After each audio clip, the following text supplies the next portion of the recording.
Olá, boa tarde. Mais uma vez, bem-vindos a outra conversa do confinamento. Desta vez com Fernando Ribeiro. Eventualmente alguns se lembrarão da sua participação nos Encontros Imediatos, que passou na RTP2.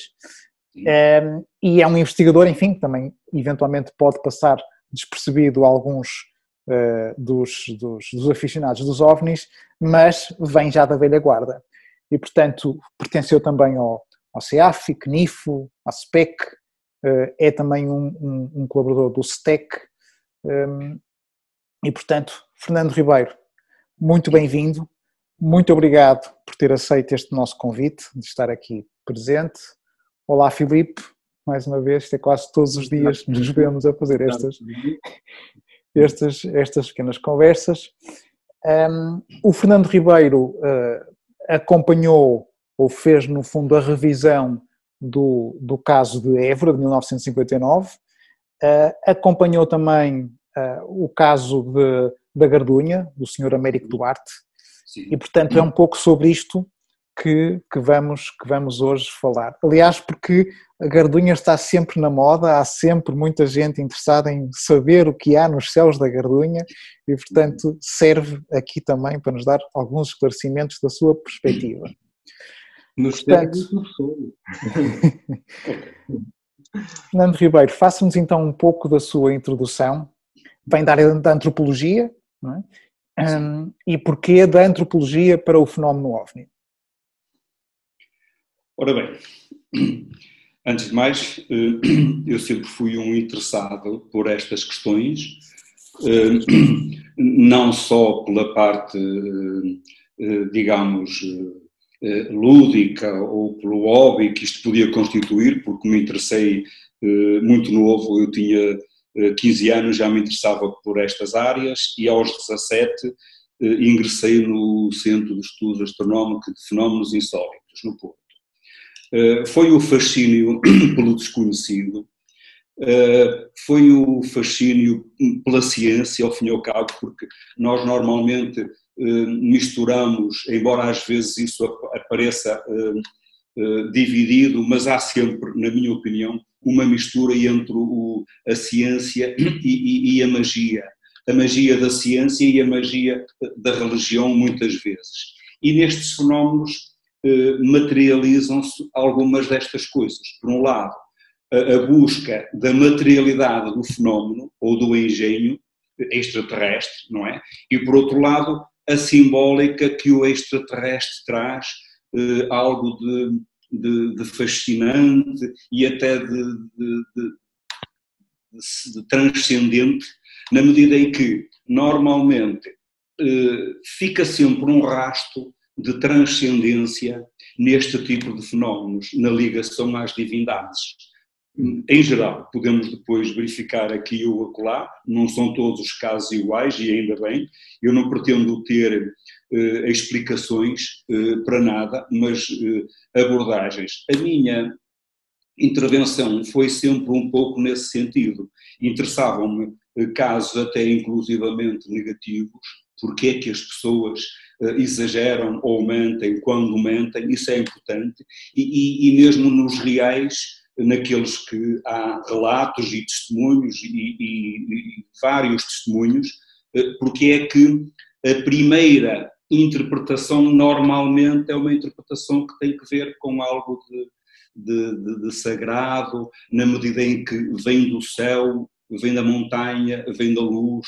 Há aqui aspectos que ligam o caminho da busca do ser humano, neste caso para o futuro, não é? Podemos ligar-nos ao passado por algumas intervenções, se quisermos, mas aqui eu penso que há uma prospeção futura do próprio futuro do ser humano.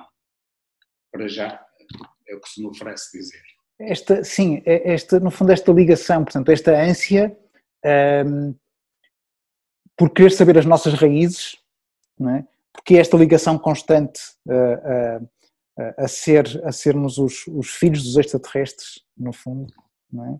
Que tanta gente diz que olha para o céu e vê, tem saudades de casa. Portanto, que nos seus estudos antropológicos, de que forma é que faz esta ligação com o caminho da humanidade? Não é fácil.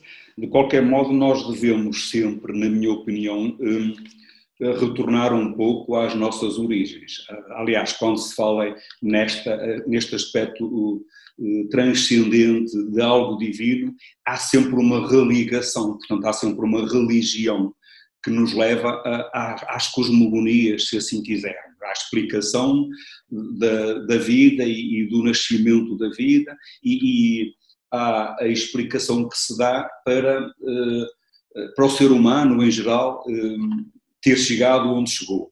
Mas podemos recorrer, por exemplo, à antiguidade, e não é preciso ir mais longe do que Confúcio ou por aí, 4.000 anos antes de Cristo, em que os imperadores, por exemplo, consideravam-se filhos de deuses, não é? Portanto, há aqui, logo na nossa matriz genética, se quisermos, não é?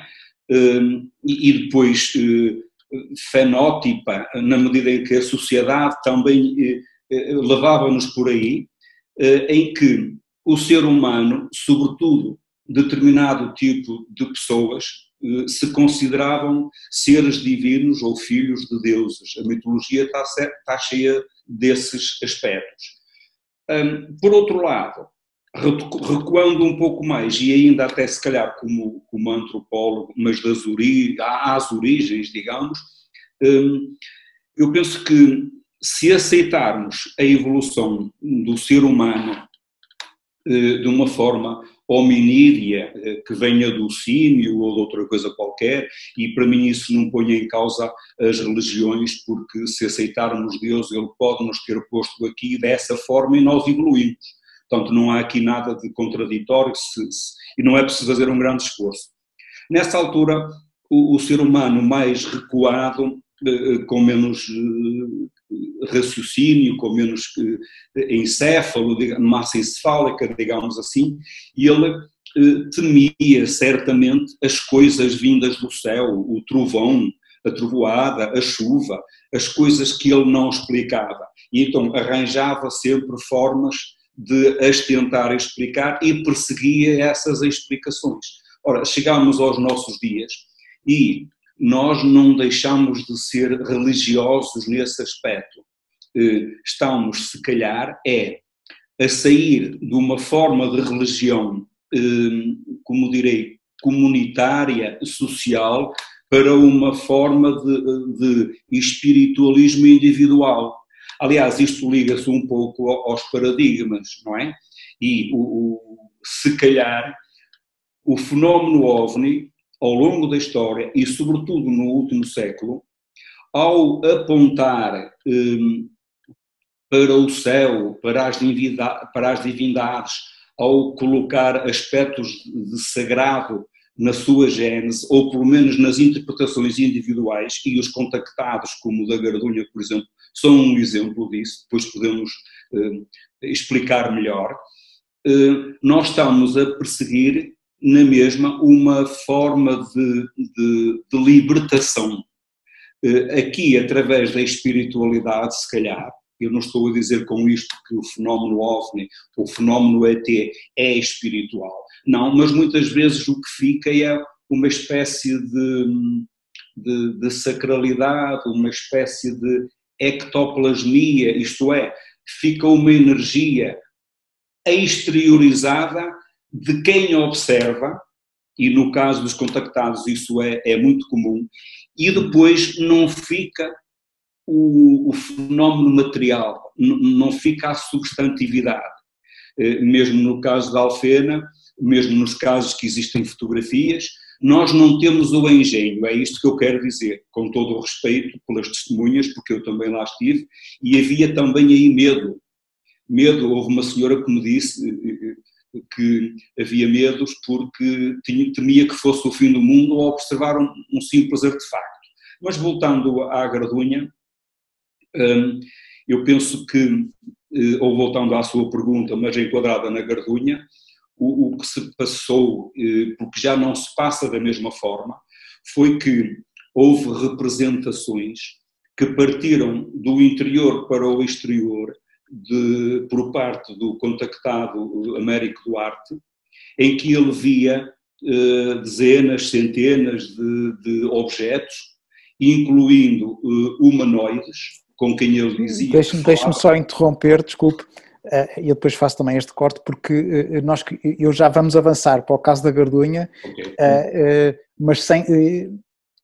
não fugindo ao seu raciocínio de há pouco, e porque falou na questão do pouco desenvolvimento ancestral da massa encefálica e tal, e portanto haver eventualmente uma menor capacidade de interpretação do que era a realidade que se via, e portanto de que forma é que apesar de tudo vê aquilo que é a descrição, ou a chamada teoria dos antigos astronautas, por exemplo, Erich von Däniken, etc. E mesmo o estudo dos textos Vedas, como é que faz, em termos antropológicos, essa sua avaliação de civilizações que não conhecendo equipamentos voadores, digamos assim, não é? Fazem, no entanto, essa descrição das chamadas carruagens voadoras, fazem descrição de, supostamente, do que seria uma guerra atómica, entre aspas, se uma pessoa for ver essa luz. De que forma é que consegue conceber, ou perceber, ou dar uma explicação à luz da antropologia, o que é que essas pessoas estariam a ver? Foi só uma alucinação? É as coisas que estão mal interpretadas? Qual é a sua opinião? Para ser sincero, não tenho uma opinião muito formada, não é? Ou pelo menos definitiva. Eu acho que tudo aquilo que vai na nossa imaginação, quer hoje, quer outrora, é algo que foi visto, é algo que vem dos sentidos. Nessa conformidade, se nós conseguimos imaginar qualquer coisa, e se aceitarmos que ela vem dos sentidos, significa que já a vimos de alguma forma, já a experimentamos, já tivemos visões, se assim quisermos, sobre essas coisas. Há de facto relatos que são controversos e que não são a minha especialidade, mesmo na Bíblia, a visão de Ezequiel, textos védicos ou Vedas, digamos assim, as propostas de Däniken eram os deuses astronautas, a civilização maia tem algures, digamos, estilizado ou gravado na pedra, Quetzalcoatl, que era o deus maia, em posição que corresponde mais ou menos exatamente à posição que o astronauta hoje tem quando viaja na nave terrestre para fora da Terra. Não é? Portanto, há aí questões que, de facto, as pistas de Nazca, entre outras, há aí as estátuas de Ilha de Páscoa, há aí questões que, de facto, nos aliciam, nos levam para longe e para a nossa ancestralidade, tentando ligar ou religar o homem, mas e aí eu repito mais uma vez, à transcendência, na medida em que nós não temos, portanto, e isto é que é muito claro, que era essa a minha mensagem de há pouco, nós não temos o artefacto para provar a vida extraterrestre, não temos o fenómeno substantivado, palpável, o ET palpável para podermos exibir. Isso não significa que ele não exista, obviamente, não significa. Mas a verdade é que fica sempre um rasto de estética que dá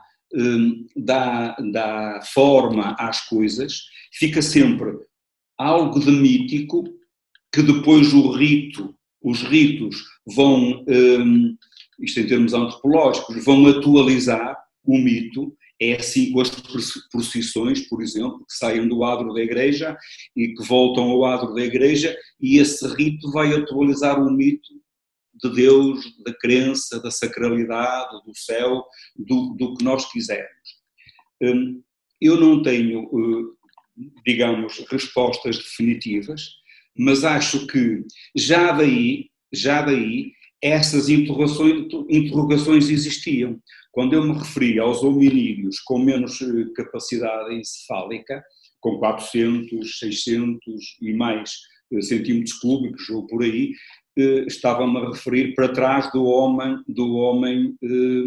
sapiens sapiens, sim, não é? Sim, Com sim. 50, 100 mil anos. Sim. Estava-me a referir para trás. Claro. E aí havia um pulsar de coisas do trovão, da natureza, da chuva e etc., que já o faziam interrogar. Mas havia também os xamãs que interpretavam, portanto, que liam, que faziam a leitura e a interpretação do que os espíritos lhes diziam. E aí também há ligações totémicas e cosmogónicas a diversas formas de origem do mundo ou da humanidade. Portanto, o ser humano, a partir do Homo sapiens sapiens, sobretudo, pelo menos penso eu, sobretudo a partir daí, em que já há zonas de enterramento, já há o tratamento dos mortos, já há um sentimento que tem a ver com o além. A partir daí, e depois da capacidade de acumular cultura, depois da bipedia, como é evidente, nós temos, por exemplo, só um parênteses, nós temos vértebras lombares que terminam em vértebras sacrais que estão soldadas, não existe disco. Significa que se calhar já existiu. Não é? E o facto de termos um desnível de cerca de 6 graus da lombar para o sacro e que estão soldadas no sacro, significa que provavelmente já foram usadas. Descendo das savanas, a partir do momento em que descemos das savanas e descemos das árvores e começamos a caminhar bípede pelas savanas, o céu abriu-se de formas diferentes. E aí houve civilizações, como sempre, e como há sempre em todos os locais do mundo, e há várias, houve civilizações que evoluíram umas mais que outras, tecnologicamente, mentalmente, filosoficamente, etc.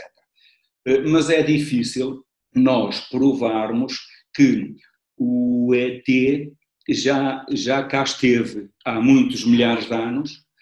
No entanto, há indícios que nos podem levar para aí. Portanto, há aqui uma contradição que só quando a arqueologia e a antropologia física, por exemplo, estabelecerem essas ligações, isto em termos científicos, é que nós admitimos que isso é assim.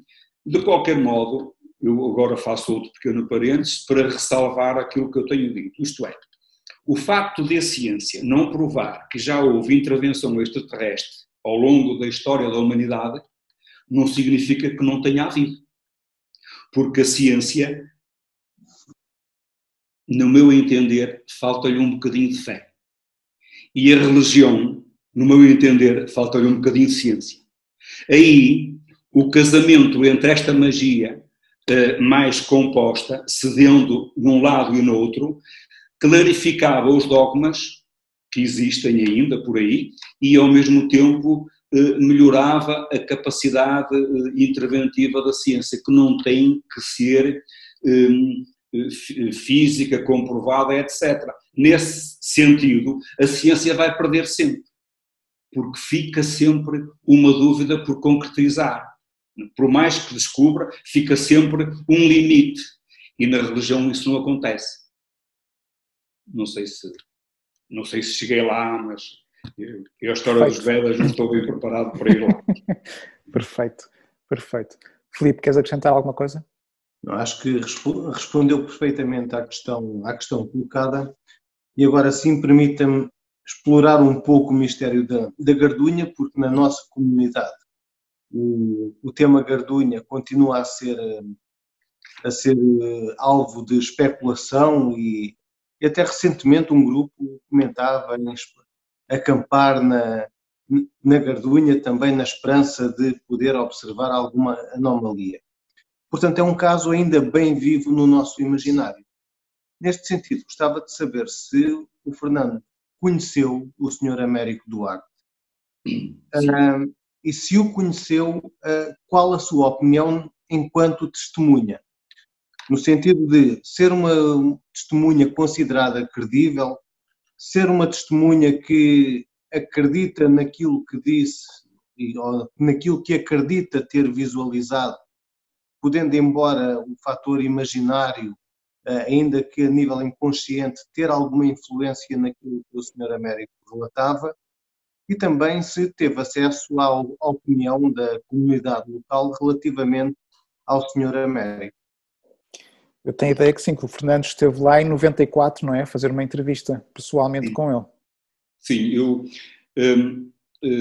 depois do o professor Joaquim Fernandes ter recebido muita correspondência de Américo Duarte ao longo dos anos 80, nos anos 90 eu resolvi ir lá e fui com o Soutomaior, José Manuel Soutomaior, e com o professor Paulo Seixas, que era meu professor de antropologia na altura. Fomos em 1994 à Serra da Gardunha com o intuito de precisamente tentar responder a essas perguntas. Isto é, saber se ele validava o que tinha escrito, saber se ele validava os avistamentos que também relatou e ao mesmo tempo tentar perceber se ele na vizinhança tinha, digamos, crédito, não é? Ora bem, o Américo Duarte apaixonou-se pela Gardunha em 1950 e qualquer coisa. Nós fomos lá 39, 40 anos depois. E então o Américo Duarte era um apaixonado pela Gardunha. Primeira questão, era um apaixonado. Portanto, aqui começa logo uma visão interior a exteriorizar-se, que não significa que não seja verdade, mas começa logo por aí.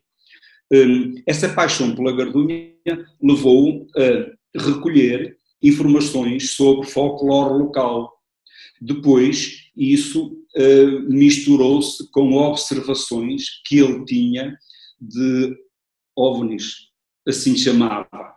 E depois ainda misturou aí relatos de comunicação telepática com extraterrestres, que eram os drops e os cams, se não estou em erro, por aí, uns de cara miudinha e outros de cabeça alongada e olhos Cabeça grandes. alongada, exatamente. Portanto, extrapolando logo de imediato nos dois tipos de humanoides que eram de sítios diferentes, porque uns tinham os olhos muito grandes, que provavelmente vinham de origens longínquas do Sol, por exemplo, não é? Mas pronto, nós fomos lá para confirmar essas coisas.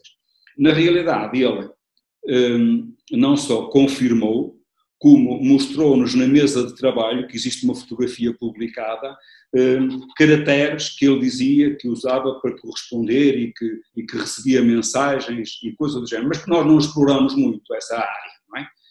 Então,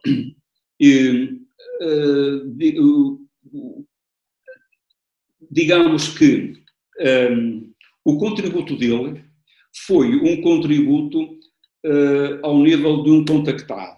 Portanto, ele considerava que comunicava com extraterrestres, que eles existiam na Serra da Gardunha, no interior da Serra da Gardunha, onde havia um buraco por onde os OVNIs entravam, os objetos entravam, e que eram tripulados por seres nossos antepassados.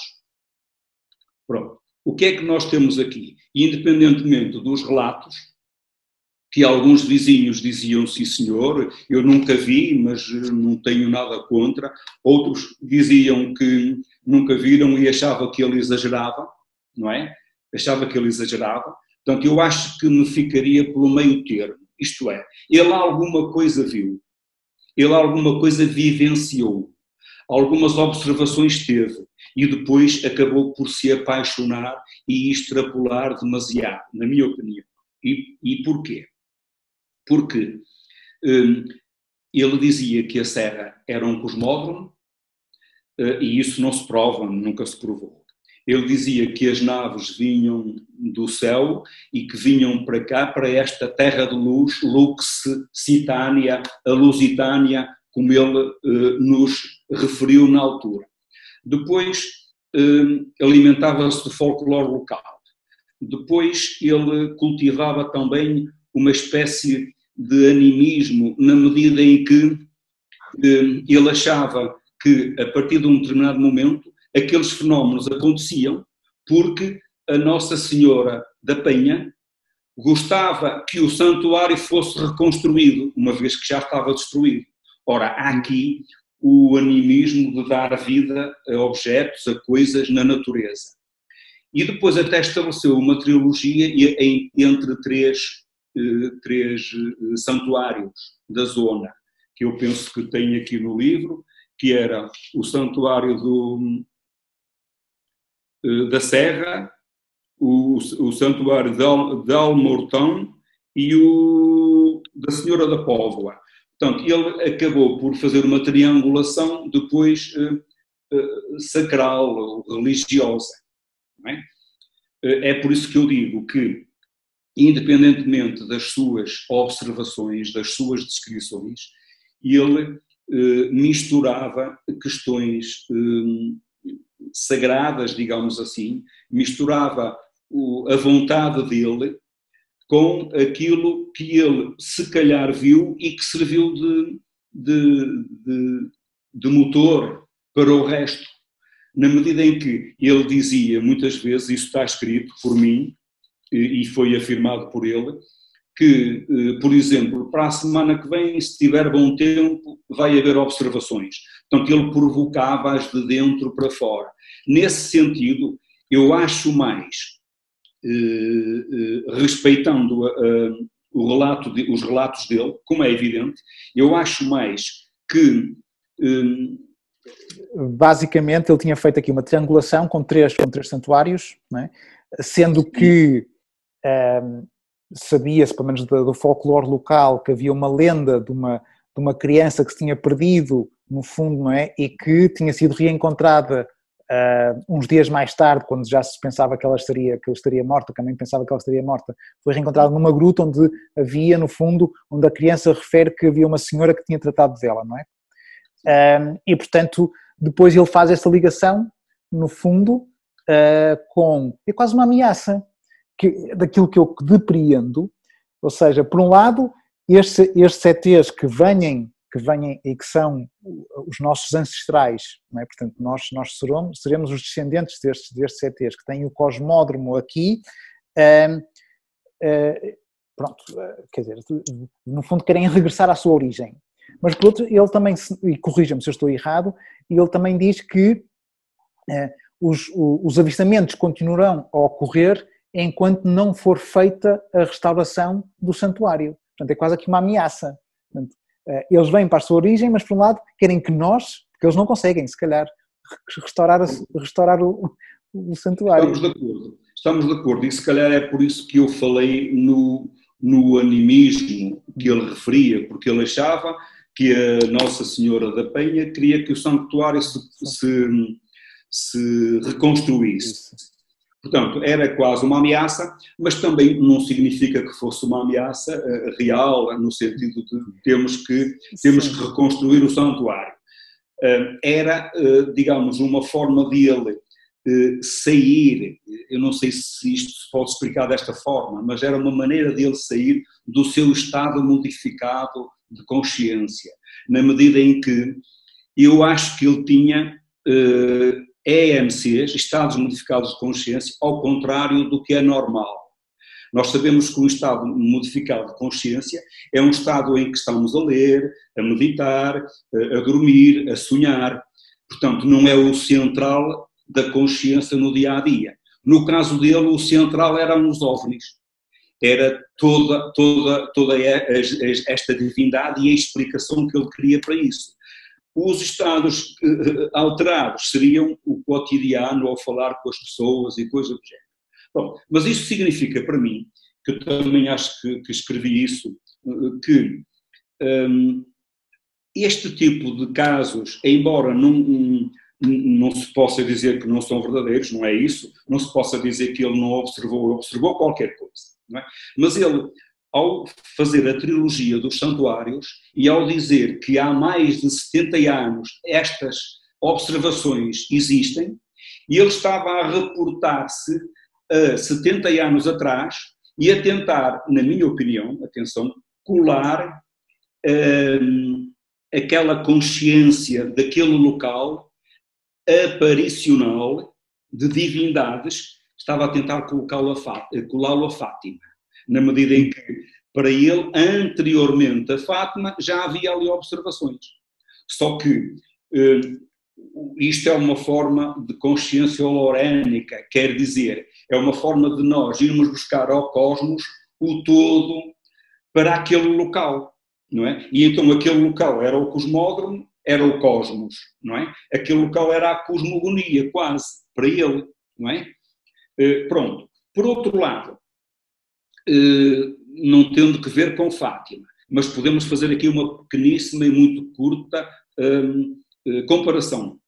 Por outro lado, ele queria que fosse, digamos, reconhecido o local de aparições de OVNIs, tal como na Cova de Iria e Fátima era um local de aparições da Nossa Senhora, aparições que está incorreto. Não há nem houve aparições em Fátima. O que houve foi visões. E essas visões existem também, na minha opinião, no Américo Duarte. Ora, nós podemos, se quisermos, extrapolar, e nem é preciso grande esforço para aceitar que o Américo Duarte era uma espécie de médium que via naquele local, tinha visões de divindades, tal como em Fátima havia visões dos pastorinhos da Nossa Senhora. Porque a Nossa Senhora não apareceu, mas a Senhora não interessa. É uma mistura entre um contactado e um vidente, no fundo. E um vidente. Por isso é que eu falei há pouco no início, e acho que aqui também fica um bocadinho esse rasto de transcendente. Fica sempre um rasto transcendente, de divino. É a montanha, é o céu, é o fim da tarde, é as estrelas, e é aí que se passa tudo. E às 22 horas, ou 22h30, era o auge das suas observações. Portanto, há aqui muito de visionário, há aqui muito de criativo, independentemente do extraterrestre existir. Mas ali, o que ficou depois dele falecer, na minha opinião, foi menos observações, há uma ou outra, porque isso são lugares que acabam por ficar marcados, não é? A religião está povoada deste tipo de situações, não é? E, portanto, ele aqui não venceu, não convenceu, apenas porque era sozinho e não teve seguidores, digamos assim, em grandiosidade. Pode ter um ou outro, mas o ET, que é o que interessa agora, vamos ao rasto, o ET não está, o objeto não está. Portanto, e o que existe é uma mistura de medos, de anseios, de desejos e de mitos locais, de folclore, na minha opinião, independentemente do ET ter a sua importância até para o futuro da humanidade, porque ele está precisamente entre o Homo sapiens sapiens e o próximo que está para vir, provavelmente num paradigma mais espiritualista, individualista e libertário. Se calhar, porquê? Porque as religiões já não libertam o ser humano, neste momento escravizam-no, porque prendem-no com medos e com pecados, com várias coisas desde que elas nasceram. E convém dizer que não foram criadas pelo homem, por Deus. As religiões foram criadas pelo homem, todas. Não há nenhuma que Deus criasse, que eu saiba. Portanto, as religiões já deixaram, na minha opinião, de ter aquele brilho que tinham quando foram criadas, e outrora, dos séculos para cá, e agora o que nós vemos delas é a sua influência, é o seu brilho, tal como uma estrela que secou, que morreu, mas o brilho ainda chega até nós. E então, se formos por esta perspectiva, mais divina, mais ectoplásmica, no sentido de energias que se veem, mas que depois não aparecem, não se medem, não se substantivam, então se calhar o ser humano está a caminhar para um paradigma mais espiritualista e ao mesmo tempo individualista, porque já não é preciso a religião. A religião pode ser precisa, mas as religiões, igrejas, instituições não são precisas, na minha opinião, neste momento. E o facto de ser um espiritualismo individual significa que o homem se está a libertar. É só isso e mais nada.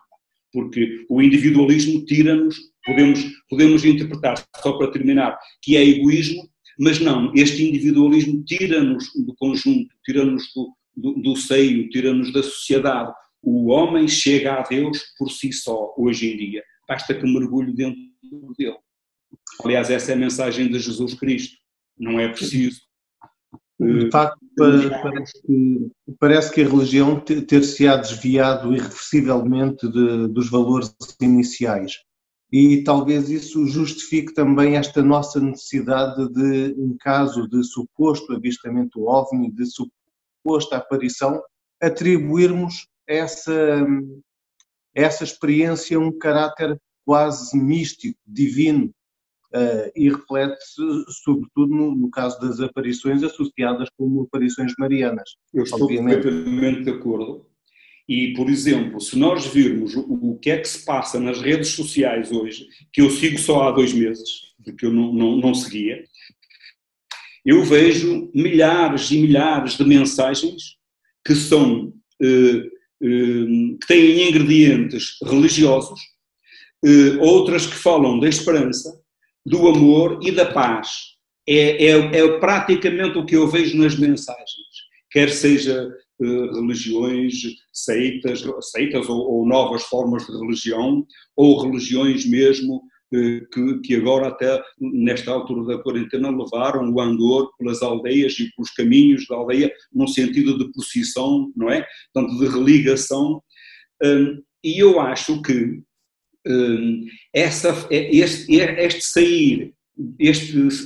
chegar ao individualismo e sair da sociedade traz consigo um gênese espiritualista. Por isso é que eu falei no espiritualismo e retirei, porque eu acho que devo retirar as religiões que já não fazem a função, como afirmou ou como interrogou, que deviam fazer e que já nem sequer, como é que eu ia dizer isto, conseguem manter o dogma.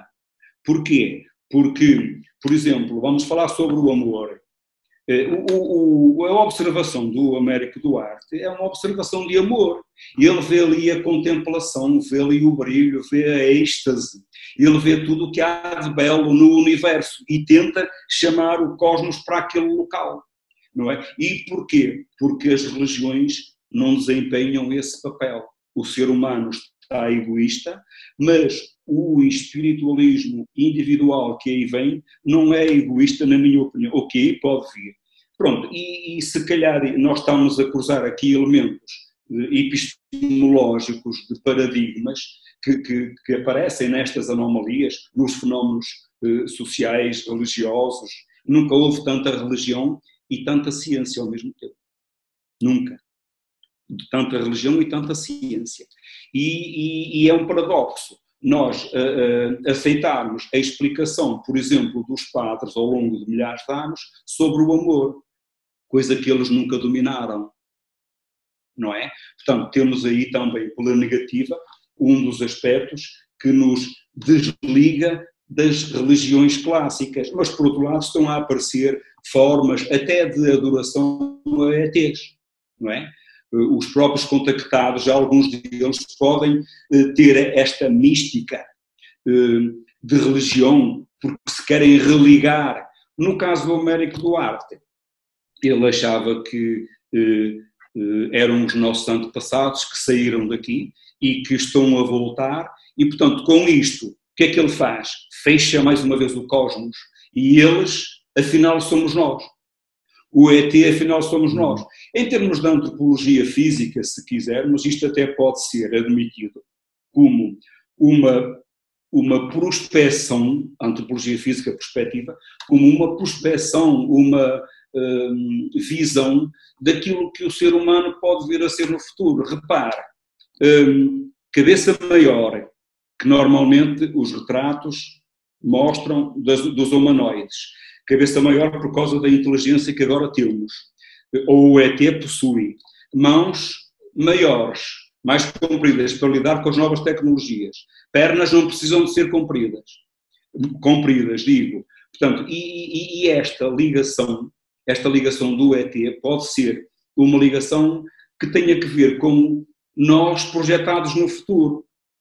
Agora, pronto, eu tenho que dizer, até para não ser mal interpretado, que há muitos relatos de humanoides, de objetos voadores não identificados, etc.